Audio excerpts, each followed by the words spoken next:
Hey everyone, it's Will, Gamer Dad, with another video for you. So first off, I'd like to give a shout out to one of my YouTube members, Isaiah. Thanks for your support. Now, of course, in tonight's episode of Should You Summon, we'll discuss the various banners that feature our newest ally encounter, aka Sazanca, featured in the Wryz Saga Parts 1 and 2. And if you haven't already, make sure you like and subscribe to my channel. I really appreciate it. I also do have a Patreon account for those who want to support me this way.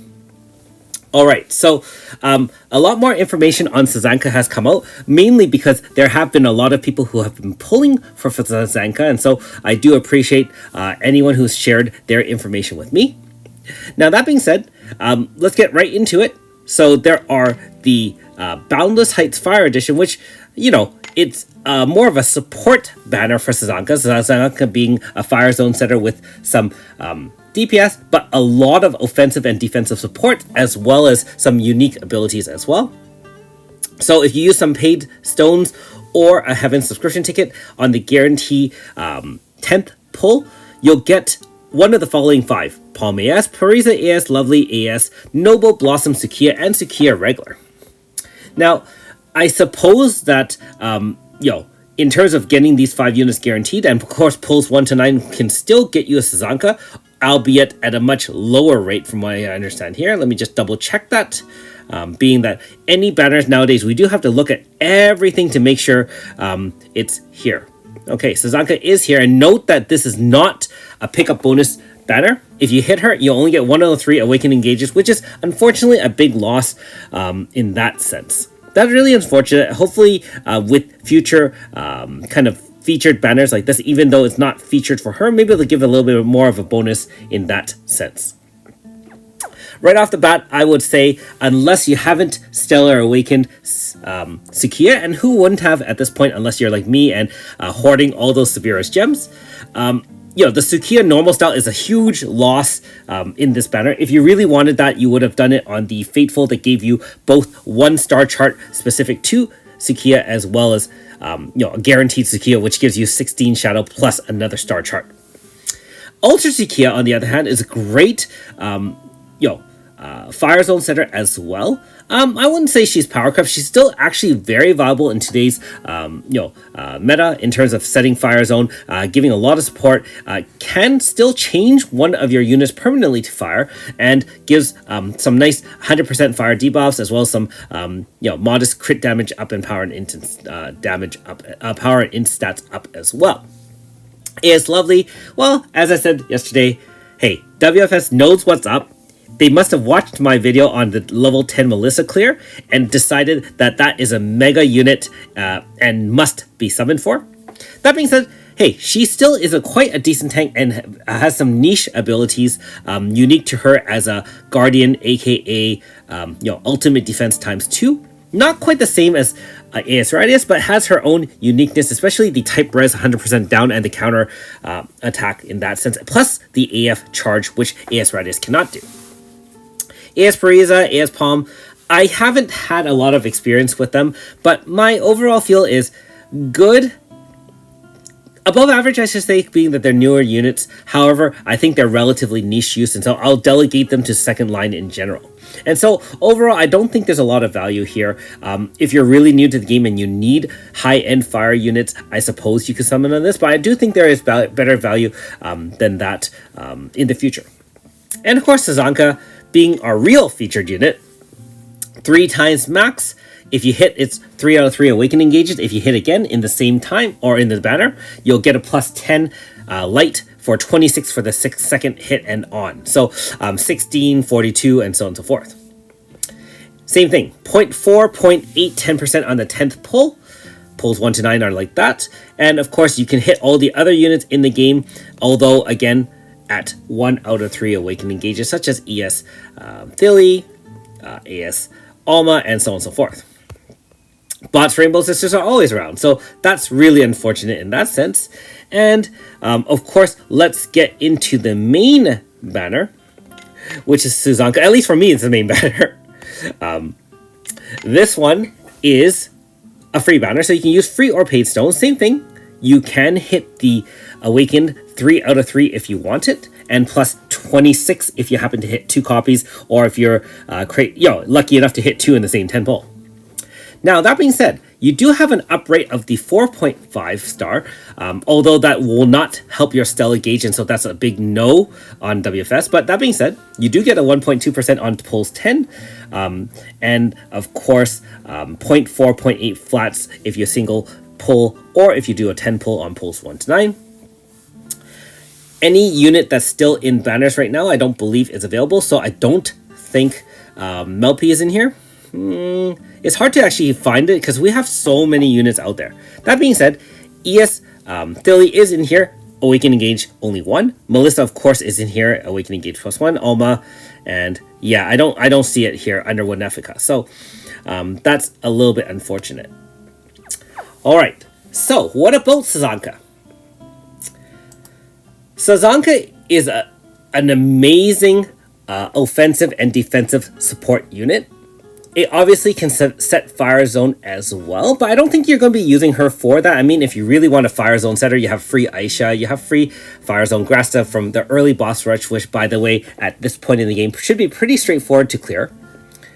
The interesting part is how her unique stacks are. She has 2 different types of stacks. I believe she has one called a Fire Bloom stacks, as well as one called a Stout Heart stack. And so they do interact a little bit differently. Again, I do apologize for any misinformation. I'm trying to learn on the fly, and the information is still very, very new. The wiki hasn't even been updated yet. Now, I should mention the link ability of Sazanca, being that she does play off other Arcadia members, of which Aldo is an Arcadia member.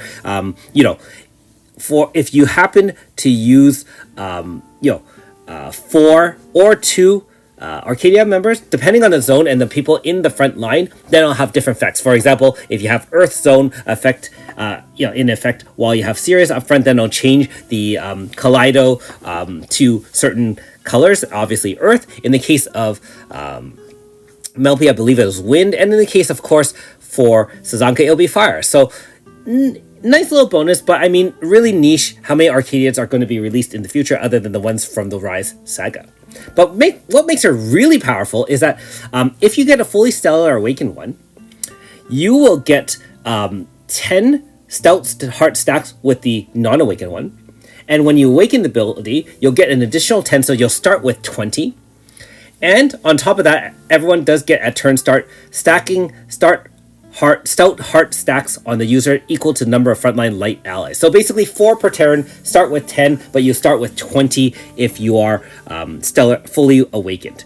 She also does give at turn start, she has a move that can give Sky Bloom stacks, and basically at turn start it will consume one of the allies' Sky Bloom stacks to grant them hold ground. So if she gives it party wide, then they'll have hold ground. I don't believe it's a continuous hold ground, so it's a weaker hold ground. It's not like the prize or the continuous hold ground is a one-time use only. And at turn end, consume the Sky Bloom of allies below 25% to fully restore HP and MP. So basically you do have hold ground, and if it isn't used up, it heals instead. The downside to that is that obviously it's not you can't have it continuously unless you do certain moves. Not sure how the interaction will be, but it looks like it's quite interesting. Now, in terms of her other moves, she still does have a lot of boost up and down in terms of not only triple debuffing the enemy, but boosting your own abilities as well with power, intense, speed. And if you're having light units, then it becomes essentially capped boost at 100%.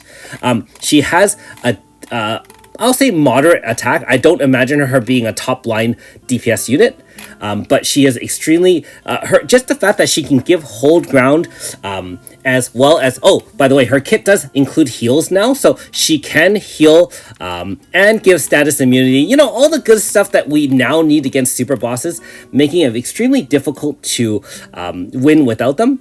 That's essentially an all-in-one unit other than having a top-line fire DPS, and you have plenty of those in the game. Now, of course, being that mainly her boost is for light allies, someone like Minoka as a top-line fire DPS will not benefit from her super boost. However, I mean, that's a small price to pay for everything else she brings to the table. So the fact that she has all these things that I mentioned yesterday as well as today, I think she is quite the crazy in terms of power levels, in terms of offensive and defensive supports. I think she's going to be very useful for a long time. However, one caveat, it is a fire unit, and fire teams by nature already have the ultimate defense in multiple ways, either with Pry, Radius, or is lovely. You saw my 7 Guardians team. They can do 7 turns of Guardians back to back to back to back. I know that's obviously a little bit funny, but you know, Fire already has huge hold ground teams. I'm not sure how much she will be better in terms of that portion, but don't forget, she also gives type and physical shielding up to 60%, which basically helps your whole team survive more among the healing and other things that the other Guardians, aka the Radius of the world, cannot do. So if you want an offensive minded unit that can really boost your DPS of all your team, she is definitely the one for you. Now, if you're not a super boss fighter, and honestly you're mainly here to enjoy the game, I would argue that she probably wouldn't be a must-have. Most of the units I want to weigh are based on, you know, uses everywhere in the game. And I honestly, if you have a decent fire team, you're probably winning on everything except the Astro Archives, and you could probably squeeze out a few wins depending on the type of Astro Archive and you know, your willingness to kind of experiment around with that. If you want cutting edge unit that can do 3 or 4 roles at once, I don't think you can find a fire unit better suited to that than Sazanca, being that, again, she is the newest unit out there. And so I guess my opinion and recommendations really depend on how you are in the game. If you're a casual player, probably don't need it unless you waifu that. If you're a serious player and want to boost your team to the next level for fire specifically, I think she would be a great addition. In terms of adding her to other type of elemental teams, the fact that I don't think she gives singular focus, at least that I could have researched, you still have Ultra Mumpha for that, as well as obviously ES Philly can do that as well. Keep in mind, one last thing I didn't mention that brings her over the top. You know how Manaka is a barrier piercer? Well, I believe Sazanca can give barrier pierce to everyone for 1 move. So, you know, that is just super broken, and yeah. So, again, if you are into high-level fire support, I think she's going to be the one for you. Now, as for myself, I actually think I'm going to be pulling for this unit. Not sure how much I'm committing, being that, honestly, I only have 15,000 stones, not including some small rewards I haven't claimed. And that's really not enough for a full try, being that we either hit the 5-star or we hit bust, right? And so, after this video is done, I'll have to consider how much I want to spend on this banner, but I do like her kit. If you happen to hit her as a 4.5, do you need to Stellar Awaken her? No, which is, other than the fact that you can get that 20 stout hearts right off the bat, so you can use her most powerful abilities on turn 1 instead of, say, turn 4 or 3. There is a little bit of benefit there, but I think as the other moves are mainly offensive and defensive supports, you probably can use the vast majority of that outside the kit, which I will say it's nice to find that WFS has been changing the unit so that non-SAs aren't completely useless, as opposed to some of the earlier ones. Like looking at you, Sirius, like I'm not really sure Sirius would be useful without Stellar Awaken at all. Even Winefica, which I did summon on, without the Stellar Awaken, you don't have that 99999 damage, and so they're very, very much crippled. I would say that with Melpi as well as Sazanca, being that they're mainly supports and not dependent on their high levels of DPS unlocked with the SA, you can still use the vast majority of the kit outside that.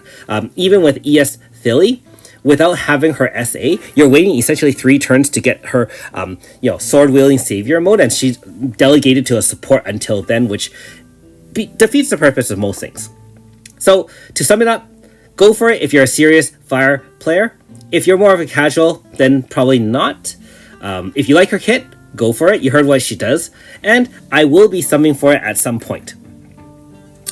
Anyways, good luck to everyone summoning. And thanks for watching. We'll see you next time.